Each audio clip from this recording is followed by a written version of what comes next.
We frequently hear the phrase "the chosen ones," often as if it's about those with a unique destiny or mystical purpose.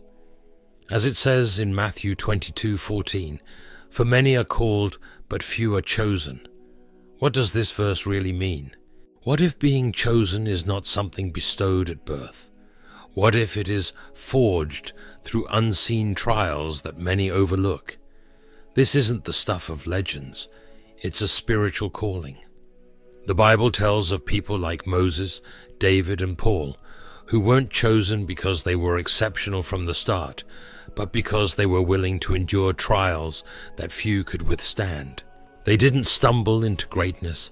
They were refined by hardships that tested their faith, perseverance, and resilience. These trials aren't visible. They challenge the spirit, mind, and soul. They demand endurance, calling for those few who can face and overcome them. Those who emerge from these trials are changed. They are those who have surrendered their own plans to stand firmly in faith and step into their divine purpose. So today, consider these tests as indicators or signs that you may be among God's chosen. But before we begin, please give this video a thumbs up so we can keep sharing these messages, and subscribe to the channel if you are new. Test number 1, the test of identity. The path of the chosen begins with an unsettling question: who am I really? In a world where identity often hinges on roles, titles, and perceptions, this question demands us to look beyond the surface. Many define themselves by careers, relationships, possessions, or past experiences, masking their true selves behind labels and achievements. But the first test in the life of the chosen is to strip all that away and confront the core of who we are. Like Moses, who left behind the luxury of Egypt only to face himself in the solitude of the wilderness, we are called to see beyond roles and titles. Who are we when no one's looking? When our identity isn't tied to accomplishments or social standing? This test holds up a mirror to reveal our truest self. It challenges us to let go of the ego and examine the things we've built our self-worth on. Many avoid this test, preferring the comfort of their carefully constructed illusions. Unwilling to step into the unknown of self-reflection, they retreat to what feels safe, to the roles and titles that define them. But for those who are chosen, the question lingers, pressing on their hearts until they face it. Psalm 139, verses 23 to 24, calls us to this type of introspection. Search me, O God, and know my heart. Test me and know my anxious thoughts. This passage invites the chosen to welcome God's light into their innermost thoughts, to confront the areas they've avoided, and to see themselves as God sees them. Those who answer this call embrace a deeper understanding. They allow God to strip away their masks, unveiling a person molded for purpose, someone God can work with beyond their achievements or possessions. The chosen understand that they are not defined by the world's standards, but by what God has placed within them. This test of identity isn't easy. It's a refining fire. It asks, will you let go of your self-made image and let God define you?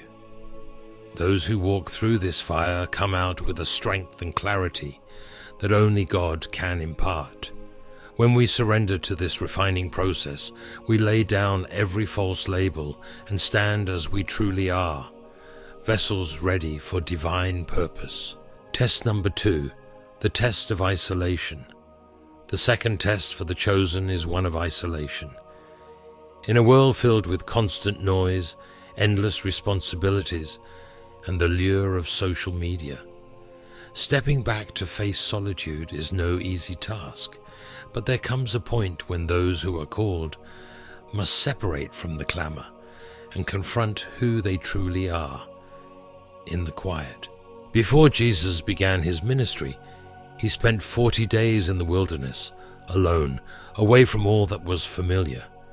This time alone wasn't a punishment, it was a preparation. Isolation has a way of stripping away all distractions, allowing us to finally hear the truth within us and the direction we're meant to follow. In solitude, we encounter our deepest fears, insecurities, and unresolved emotions. This is where we are truly tested, facing aspects of ourselves that we may have long ignored. The silence forces us to confront things we'd rather avoid. It's here that God often meets us in a way we've never experienced before, as he did with Elijah on Mount Horeb. Elijah was alone, weary and afraid, yet he encountered God in a gentle whisper. 1 Kings 19:12.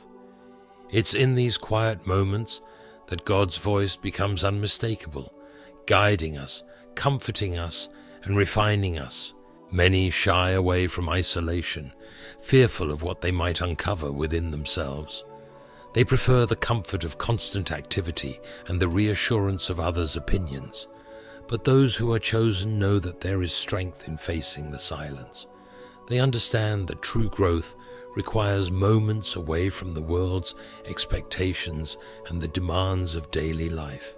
In these moments, they tune their hearts to God's voice, learning to listen to his guidance even when it challenges them. Isolation isn't easy. It can feel uncomfortable, even painful. But for the chosen, it's a necessary part of their path. They find that in the quiet, God speaks truths they couldn't hear before. They learn to depend on him fully, discovering the depth of their faith in ways that could only be shaped in solitude. The chosen come to see that purpose often requires seasons of separation, times when they must step away to draw nearer to God and hear the calling he has placed within them. Test number 3, the test of letting go. The third test, a deeply challenging one, is the test of letting go. In life, we hold tightly to so much: our expectations, our grudges, our dreams, and even our closest relationships. But those who are called must learn to release these attachments, trusting that God's way is higher than our own. Abraham faced this when God asked him to sacrifice Isaac, his beloved son. This was a test not of cruelty but of trust, showing that sometimes what God asks of us doesn't align with our plans, yet it calls for a faith that says, "Lord, I trust you, even when it doesn't make sense." Letting go is not about abandoning what we love or desire. It's about releasing the tight grip we have on our own plans and yielding to God's greater purpose. This isn't a one-time act. It's a continual surrender. Just when we think we've released our attachments, life presents us with another challenge, another moment where we're asked, "Can you let go of this too?" It's a reminder that true faith isn't shown in what we hold, but in what we're willing to release for God's sake. Jesus taught this principle when he said, "Whoever wants to be my disciple must deny themselves and take up their cross and follow me." Matthew 16:24. Letting go is not a sign of weakness, but of strength. It's the act of surrendering control over our lives, giving our desires and future into God's hands, knowing that his will is good, even if it doesn't resemble our own vision. The chosen know that this test isn't easy. It often means laying down dreams that have taken years to build or releasing people we've held dear. Yet in doing so, they find a freedom that can't be gained by clinging to what was never meant to be theirs. They learn that God's plan is filled with things far beyond what they could imagine, but only if they trust him with open hands. This test is one of sacrifice, but it also builds a faith that stands strong. In each act of letting go, they learn to see God's faithfulness more clearly, discovering that he fills every space they make for him. The chosen are those who walk forward, leaving behind their own will, strengthened by the peace of knowing that God's purpose will always be greater than any plan they could make for themselves.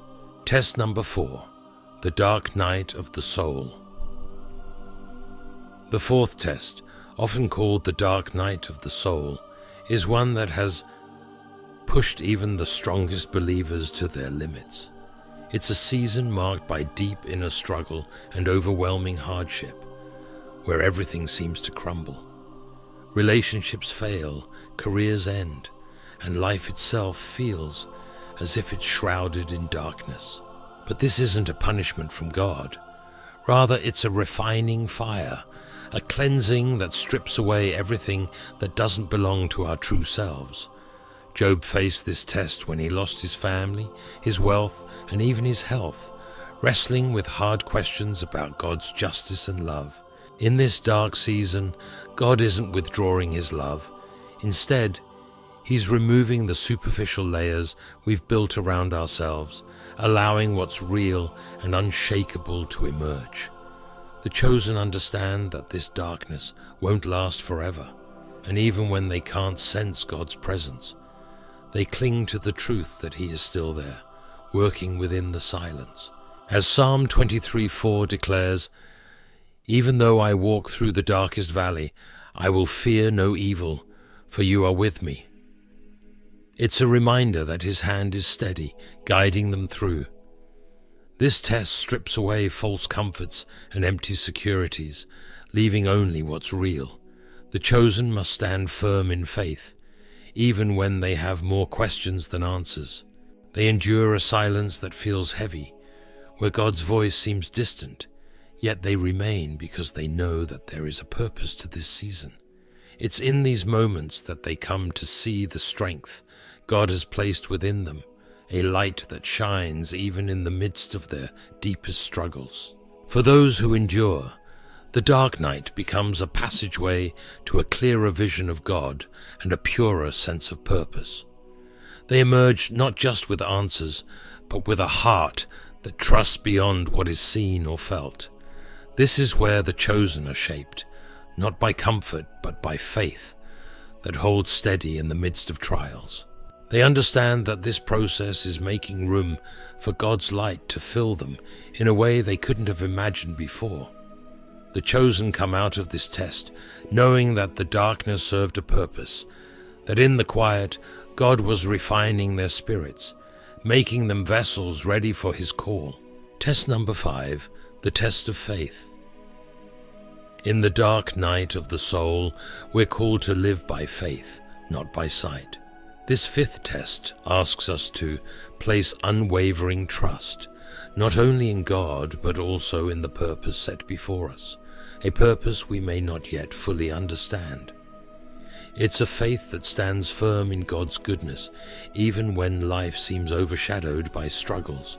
Hebrews 11:1 describes faith as the substance of things hoped for, the evidence of things not seen. In this challenging season, we are asked to lean on what we cannot see, to trust that our pain is not without meaning. Faith during hardship is the essence of the chosen. It's easy to believe when things are clear, but true faith is tested in the unknown, like Peter, who dared to step out of the boat and walk on water. We're called to take steps forward without any visible assurance that we won't sink. Peter knew the risk, but he also knew the one calling him was greater than the waves. This test is not about certainty, but about trust. Trust in the one who guides our steps, even when we can't see the whole path. The chosen understand that faith is not rooted in comfort or clarity, but in a steadfast hope that God is at work, even when his plan is hidden from view. This season of darkness doesn't make sense to the world, but to the chosen, it's an opportunity to strengthen their bond with God. It's a time to release control, acknowledging that even though they don't have the answers, they know the one who does. They choose to believe that God's timing and ways are far beyond human reasoning, and they keep moving forward. In this test, the heart of the chosen is refined, finding strength in a hope that doesn't rely on circumstances. They hold on, not because they have all the answers, but because they trust the promises of the one who is guiding them. Their faith grows deeper, becoming a light that shines even when darkness surrounds them. This is where they discover a peace that doesn't depend on what they can see, and a strength that rises from complete surrender. In the midst of this test, the chosen press on, not because they understand every step, but because they believe in the one who holds their path. They walk forward, anchored by a hope that stands firm against uncertainty, knowing that God's faithfulness is their foundation, even when the way is unclear. Test number 6, the test of surrender. The 6th test is the test of surrender. Reaching this point means we've shown resilience, strength, and endurance. But now, we're called to surrender our own plans entirely and let God take control. Jesus showed us this path in the Garden of Gethsemane, praying, "Not my will, but yours be done." Luke 22:42. Surrender isn't about giving up. It's about aligning our desires with God's purpose. This test teaches humility and obedience, calling us to release our need to control outcomes and trust in God's timing and wisdom. True strength for the chosen lies not in their ability to force situations, but in their willingness to yield to God's higher plan. Surrender becomes a powerful act of faith, recognizing that God knows what's best even when we can't see the way forward. In this surrender, we find peace. It's a quiet assurance that no matter what happens, we are secure in God's hands.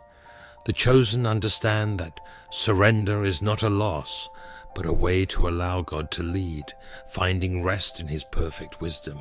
Test number 7, the test of awakening. The final test for the chosen is the test of awakening. This is the moment of clarity, the point when we truly understand our purpose and recognize who we are in God's eyes. It's the culmination of every trial, every struggle that came before, bringing a sense of vision that changes everything. The chosen awaken to their identity in Christ, realizing they are not only loved, but set apart for a divine mission. They see their lives not as random occurrences, but as a path carefully guided, leading them closer to God and to a fuller understanding of themselves. In this awakening, we recognize that every challenge, every moment of pain, served a greater purpose. These trials were steps leading us to freedom, joy, and purpose beyond ourselves. We reach a point where fear and ego no longer have a hold on us. This awakening allows the chosen to live with courage and love, fully open to God's plan, no longer restrained by doubt or insecurity. This clarity brings a peace that can't be shaken, a strength that comes from knowing who we are and whose we are. We see the past struggles as tools God used to shape us, and we're now prepared to walk confidently in the purpose He has laid out for us. So are you one of the chosen ones? Are you willing to face these tests of identity, isolation, letting go, darkness, faith, surrender, and awakening? The journey is not easy, and these tests are not for the faint of heart. But if you endure, you will emerge transformed. You will awaken to a life that is abundant, free, and aligned with God's purpose. This is the path of the chosen ones. It's not about being perfect or special. It's about being willing to grow, to trust, and to surrender. Let us walk this path together, for the reward that awaits us is beyond anything we could imagine. Amen.